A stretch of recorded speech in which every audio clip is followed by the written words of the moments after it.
ஆரோக்கியத்தாயே அம்மா அம்மா உந்தன் அருள் பதம் நாடி வந்தேன்.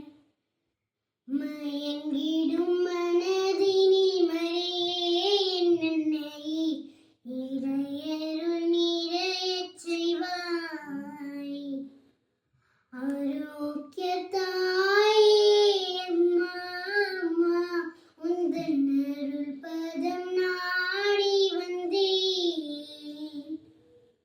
மயங்கிடும் மனதினில் மறையே என்னை இறையருள் நிறையச் செய்வாய். சங்கீதம் பொங்கும் சந்தோஷ வேளையிலே பொங்கும் மனம் தினம் கொண்டாடும் மாதவமே. சங்கீதம் பொங்கும் சந்தோஷ வேளையிலே பொங்கும்